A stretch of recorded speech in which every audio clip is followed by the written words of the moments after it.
बिस्मिल्लाहिर्रहमानिर्रहीम। अस्सलाम वालेकुम व्यूअर्स, आई होप आप सब लोग ठीक होंगे और अपने घरों में इंजॉय कर रहे होंगे। मैं वेलकम करती हूँ आपको किचन विद नामे में। आज जो मैं आपको रेसिपी बनाना बता रही हूँ वो बहुत ही मज़ेदार है और बहुत ही यमी रेसिपी है जिसका नाम है भुना हुआ कीमा।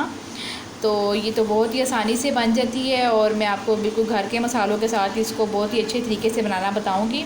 चलिए अब हम अपने इंग्रेडिएंट्स को स्टार्ट करते हैं। सबसे पहले मैं आपको इंग्रेडिएंट्स बता देती हूँ कि इसमें क्या क्या डलता है। ये आप देख लें कि मैंने ये गाय का कीमा लिया है आधा किलो। आप लोग चाहें तो मटन का और चिकन का भी ले सकते हैं। इसके अलावा ये लहसुन और अदरक हमारे पास है, ये आप ले लेंगे 1 टेबल स्पून। ऑयल आप ले लेंगे 1 कप। इसके अलावा प्याज ले लेंगे आप 2 अदद दरमियाने साइज़ के, एक आप टमाटर ले लेंगे बड़ी साइज़ की और 6 से 7 अदद आप ले लेंगे हरी मिर्चें। हरी मिर्चें हमें गार्निशिंग के लिए भी ज़रूरत होगी। उसके अलावा हमारे पास ये ड्राई पाउडर मसाला में दड़ा मिर्च है 1 टीस्पून, ये मेथी है हमारे पास 1 टीस्पून, हल्दी है 1 टीस्पून, सुरख मिर्च है मेरे पास हाफ़ टीस्पून, नमक है 1 टीस्पून और सूखा पीसा धनिया हमारे पास 1 टीस्पून है। इसके अलावा हम ये होल गरम मसाला ले लेंगे साबुत, जिसमें आप देख रहे हैं कि सब कुछ शामिल है। ये हम ले लेंगे 1 टेबल स्पून। इसके अलावा जो बाकी हमारे पास बच जाएगा तो हम उसका 1 टेबल स्पून का ग्राइंड करके मसाला बना देंगे। इसके अलावा पानी आपको चाहिए होगा हस्बे ज़ायका, क्योंकि आपको कीमे को गलाना है, इसलिए कीमा तो थोड़े भी पानी में गल जाते तो आप देख लीजिएगा। मैं आपको बता दूंगी जितनी पानी की आपको ज़रूरत होगी तो फिर मैं आपको फर्दर बता दूंगी। चलिए, तो आई होप आपने इंग्रेडिएंट्स तो नोट कर लिए होंगे। अब हम इसको स्टार्ट करते हैं अपनी रेसिपी को बनाना, तो चलिए स्टार्ट करते हैं। जी, तो व्यूअर्स आप देख सकते हैं कि इंग्रेडिएंट्स आपने नोट कर लिए होंगे अच्छे तरीके से। अब हम एक पैन लेंगे, आप देचकी ले सकते हैं, जो भी आपको चाहिए आप ले सकते हैं। उसके अलावा आपने इस देचकी में 1 कप ऑयल डाल देना है और इसको थोड़ा सा गर्म होने देंगे हम। तो उसके बाद हम इसे कीमा फ्राई करेंगे। जी, तो जैसे मैंने आपको बताया था कि ऑयल हमारा अच्छे तरीके से गर्म हो चुका है। अब इसमें हम अपना जो कीमा है उसको शामिल कर देंगे और कीमे को हमने इसी ऑयल के अंदर पकाना है इसको। आप देख सकते हैं कि मैं इसको इसी में ही मैं थोड़ा सा पकाऊंगी ताकि हमारा कीमे का कलर चेंज हो जाए। आपने बिल्कुल इसी तरीके से पकाना है। जी, तो व्यूअर्स जैसे कि आप देख रहे हैं कि हमारा जो कीमा है वो अच्छे तरीके से फ्राई हो चुका हुआ है। इसको मैंने तकरीबन 3 से 4 मिनट के लिए हाई फ्लेम पे इसको मैंने फ्राई किया है और इसका मैंने पानी को खुश्क कर लिया है। अब इसी स्टेज में हम जो मैंने आपको साबुत गरम मसाला बताया था वो उसमें ऐड कर देंगे और इसको भी हम 2-3 मिनट के लिए पकाएंगे। जी, तो व्यूअर्स अब आप देख रहे हैं कि गरम मसाले को मैंने अच्छे तरीके से इसके अंदर मिक्स कर लिया। अब मैं लहसुन और अदरक का पेस्ट इसमें शामिल कर दूंगी और इसको मैं 1-2 मिनट के लिए पका लूँगी हम अपने कीमे के अंदर। आप देख रहे हैं 1-2 मिनट बस आपने इसको पकाना है ताकि अदरक और लहसुन की जो कच्चापन है वो दूर हो जाए।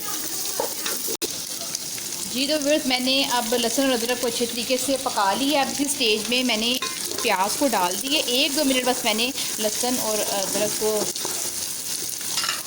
बनाया है। अब मैं इसको सिंपली प्याज डालकर 5 मिनट के लिए फ्राई करूँगी अच्छे तरीके से, ताकि हमारी जो कीमे के अंदर सारी चीज़ों का जायका अच्छे तरीके से आ जाए। क्योंकि हम भुना हुआ कीमा बना रहे हैं, इसलिए हमें इसको इसी तरीके को अपनाना पड़ेगा और इसी तरीके से हमने इसको पकाना है। प्याज हमारी भी नरम हो जाएगी अच्छे तरीके से, प्याज पानी छोड़ेगी, इसलिए भी मैं इसे पानी नहीं डाल रही हूँ।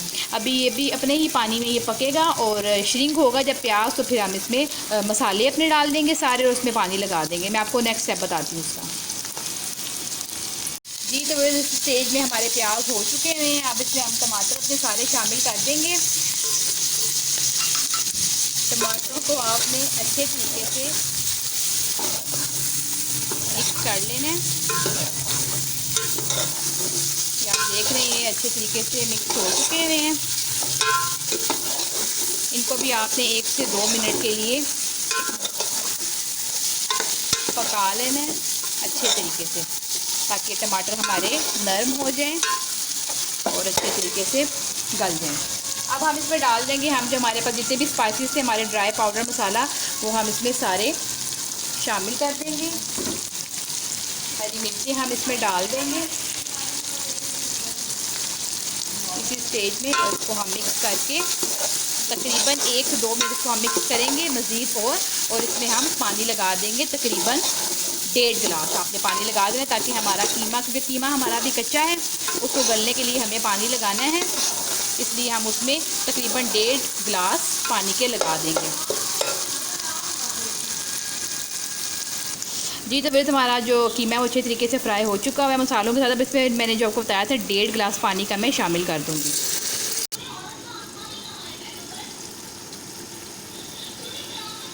ये 1.5 जग तकरीबन हमने इसमें पानी का ऐड कर दिया है। जैसे कि मैंने आपको पहले भी मेंशन किया है कि ये सिर्फ हमने कीमे को गलाने के लिए ही इस्तेमाल किया है, क्योंकि हमारा कीमा उस वक्त कच्चा था। अब इसको हम तकरीबन लो टू मीडियम आंच पर रख देंगे 15 मिनट के लिए, क्योंकि कीमा जल्दी गल जाता है, इसलिए मैं इसको ढक के रख दूँगी तकरीबन 15 मिनट के लिए। फिर उसके बाद में इसको, जब ये हमारा तैयार हो जाएगा, इसका पानी खुश्क हो जाएगा, तो उसको हम सिंपली भून लेंगे। जी तो आप देख सकते हैं कि मैंने इसको 15 मिनट के बाद इसको देख लिया। अब आप देख सकते हैं इसका पानी सारा खुश्क हो चुका हुआ है। मैं इसको तकरीबन 5 से 6 मिनट के लिए फ्राई करूँगी तेज़ आंच पे, ताकि इसका जो बाकी फर्दर पानी है वो भी अच्छी तरीके से खुश्क हो जाए। अब ये हमारा कीमा जब अच्छे तरीके से भून जाएगा, तो फिर हम इसको फाइनल लुक में आपको इसकी दिखाऊँगी, उसको डिश आउट करेंगे। ये कैसा बना, आपकी शक्ल इसकी देख सकते हैं कि ज़बरदस्त की अभी से शक्ल आना शुरू हो चुकी है। ये कलर आप देख सकते हैं, इससे अच्छे तरीके से पक चुका है कि कीमा हमारा जो कि मैंने आपको बताया था वो भी गल चुका हुआ है। अब हम सिंपल इसको डिश आउट करते हैं। जी तो जैसे आप देख सकते हैं कि मैंने इसको 5 मिनट के लिए पका लिया था अच्छे तरीके से हाई फ्लेम पे। अब हमारा कीमा भुना हुआ बिल्कुल तैयार है। आप देख रहे हैं कितने मज़े की इसकी शक्ल आई है, और ये खुशबू भी आप यकीन माने इसकी इतनी ज़बरदस्त है, जैसे हम ढाबे में खाते हैं, किसी होटल में खाते हैं, रेस्टोरेंट स्टाइल। बिल्कुल हमारा वैसे ही भुना हुआ कीमा तैयार है। आप इसको गरम गरम चपाती के साथ या नान के साथ और पराठे के साथ, तो ये बहुत ही मज़े का लगेगा। आप इसको खाना पसंद करेंगे और ये बहुत ही अच्छा लगेगा उन सब चीज़ों के साथ। आपने मुझे अपनी दुआओं में याद रखना है, और मेरी रेसिपी को आपने ज़रूर फॉलो करना है, और मुझे अपने कमेंट्स में कमेंट बॉक्स में आपने अपने कमेंट्स में से शेयर करने हैं। और जो आपको रेसिपी और फर्दर सीखनी है, तो उनके बारे में भी आप मुझे बता सकते हैं। अब मैं नेक्स्ट रेसिपी में आपसे मिलूँगी, तब तक के लिए मुझे इजाज़त दीजिए। अल्लाह हाफिज़।